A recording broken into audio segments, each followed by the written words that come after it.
Hola. Hola, hello. Women of Water. The Women Mind the Water podcast engages artists in conversation about their work and explores their connection with the ocean. Through these stories, Women Mind the Water hopes to inspire and encourage action to protect the ocean and her creatures. Today, I'm speaking with Vania Lozano, an independent visual artist and dancer. Vania grew up in Puerto Morelos in Quintana Roo. Is that right, Roo? Yeah. Yes, Roo, Mexico. She's the daughter of two marine biologists. Their work focused on the lobsters of the Mexican Caribbean. Vania childhood was immersed in water. She thought she was born knowing how to swim.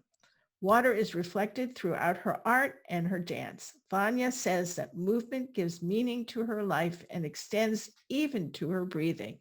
Her most recent artwork combines dance and painting. Welcome, Vania.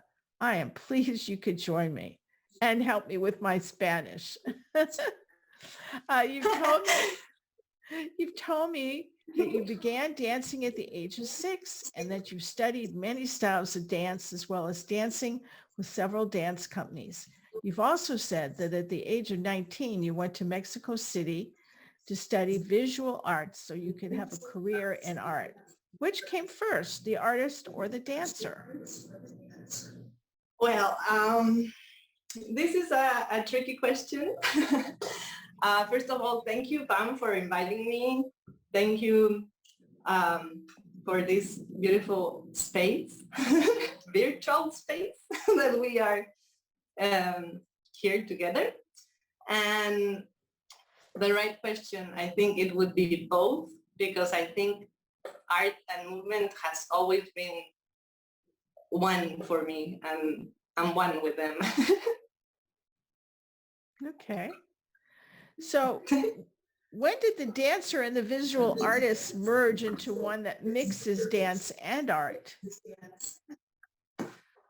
Well, I think this would be around 2013. I used to dance for a contemporary dance company, and I left in 2013, and then I decided to be an independent artist.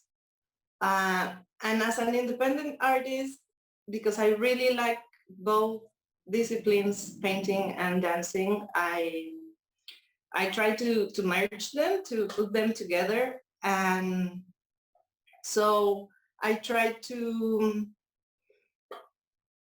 imprint or to see what a choreography ends up looking visually. So I used canvas on the floor, and I mixed the choreography, which would be a choreography by itself, but the canvas on the floor, they reflect what my feet, my hands, and some extension of my hands were doing. So this makes that at the end you have a painting also. So this was very important for me to have both at the end, that you could read them both in their own languages. You kind of swam across the canvas. Okay. So you said that water influences your art. Can you explain to me a little bit about how water is reflected in your artwork? It influences me not precisely on always doing something of water, but it can be the colors. I know I really like the ocean colors, so sometimes my palette uses the ocean colors. It can be reflected on the backgrounds or on some scenarios that I use, or each time it's like more and more in me. When I was in this dance company, I had some training underwater, so I also started dancing underwater. So I think in my dancing, in my visual art, it always is there at some point. Okay. Do you think your parents' scientific approach to the ocean influenced your artistic expression? Um, hmm. Well, yes, definitely, because for example, I don't know, when I was very small, I used to be all the time in their lab and I could see everything. But I wasn't quite like, I didn't want it to be quite like them, but I think their way of looking at the ocean did influence me, because when I think of the ocean, I think of how it works, why it's getting warm with the the changing. Right. Climate change or Thank global you. warming. Yeah. Global warming. And I'm always trying to figure out what is happening in the ocean. And when I feel desperate or when I feel something, I just go there. I can scream underwater. I communicate with the ocean. Like, this is I think the scientific part, and then my spiritual part also. So yes, they for sure have been a big influence. So you shared with me a recent video you made that combines dance and music and a visual montage of water. What was the inspiration for the Resignificando Vida or Redefining Life video? Yes, Resignificando Vida, or as I say, redefining life, but it would be like re-meaning life, a better translation. It was done during the pandemic. I did it for a specific support for artists during the pandemic. And it was a little bit difficult to make it because I had to go out and there was these lockdowns and everything. So the main thing that Resignificando Vida is talking about is of the uncertainty, the loneliness, the mind craziness that goes around during this situation that is new for me, at least, or for a lot of people in the world. So I don't know. I really wanted to express everything that I was feeling, my emotional state mostly. So I think that's Resignificando Vida main idea. Redefining the meaning of your life living under a lockdown. Yes. So for those who don't have a chance to see the video, and I'm going to play a little clip of it during the interview when I edit it, can you talk about some of the significant visual images in the piece? Well, yes. It's a combination. Well, first of all, I need to say this. I did everything. My husband helped for sure. He's always helping me. But I did a lot of new things for me, which was editing and the musicalization. So you can see different images. It starts with very beautiful sky, but it's in black and white. And then you move into this sequence of different images. And you can see the ocean in the colors. You can hear the ocean, the waves, the sound. And then you go like or the images go inside the water, and with this it gets like this black and white again dramatization, and then you can see me going down to the bottom, having different expressions. So they are very beautiful images, but there are also like disturbing images. Nothing terrible, just disturbing, like emotionally disturbing maybe.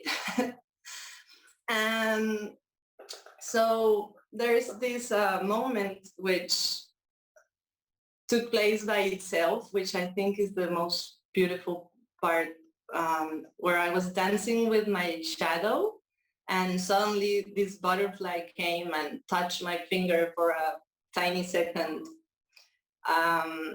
This for me was like very important because it exactly relate nature and humans and movement, and it was like I was doing a movement of kind of flying or like this. So that was one of the very beautiful images. The ocean, for sure, you can see, almost smell the ocean. There's also a lot of work with the editing and the musicalization to create this kind of drama. And it's a very conceptual video dance, but in or conceptual abstract, I could say, but in this abstract and concept, you can make a story, and the story you make is made by you, by what you are looking at. Then you relate to you and you create a story. Maybe she's screaming and wants to go out because she wants to breathe. Maybe she's just screaming because she feels lonely. Maybe she's screaming because, I don't know, everybody can read it on its own or reflect. Well, that screaming that represents you, was it of excitement that you had put all of this together? But did it help you release from your feeling of confinement? Oh yeah. Oh, for sure. That's why I say when I go inside the water and I can scream, it's excellent. It's a very good relief. See.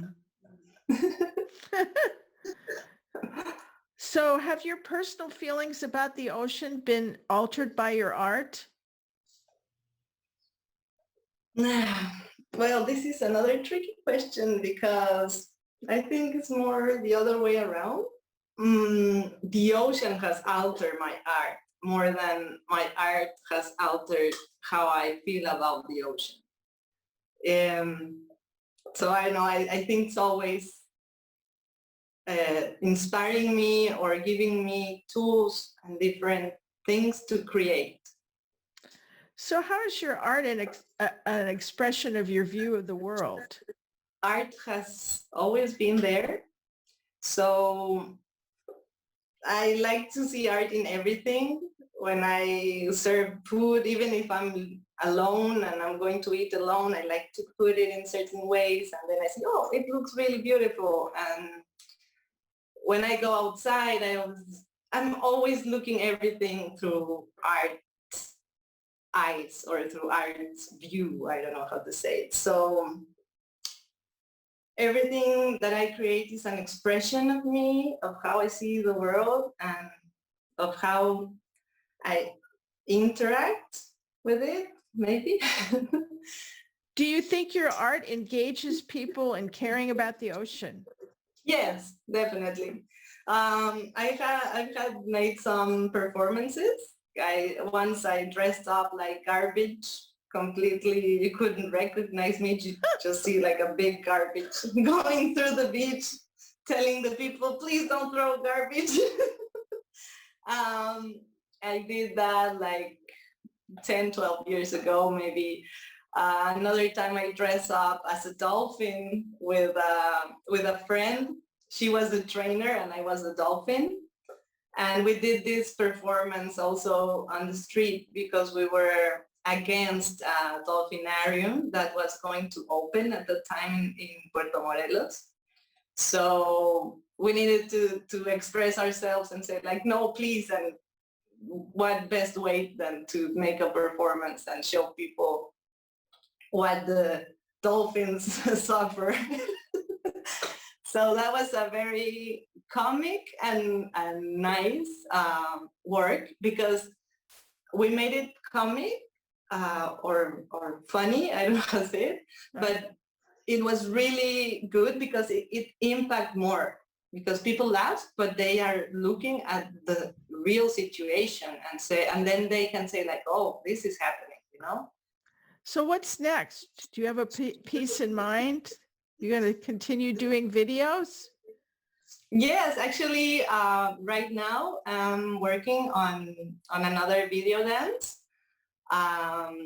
It's going to be a little bit the sequel of this last one, and now is how we reconnect again, how there's this connection with humans again.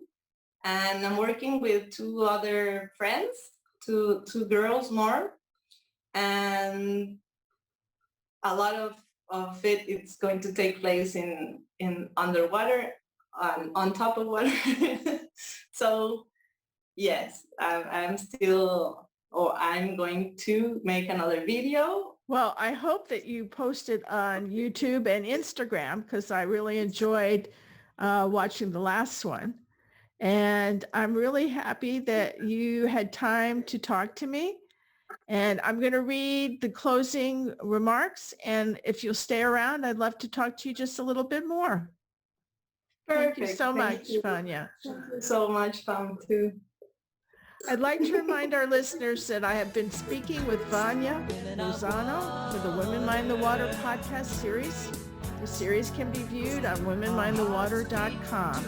An audio-only version of this podcast is available on the Women Mind the Water website, iTunes, and Spotify. Women Mind the Water is grateful to Jane Rice for her song Women of the Water. All rights for the Women Mind the Water name and logo belong to Pam Ferris-Olson. This is Pam Ferris-Olson. Thank you for listening.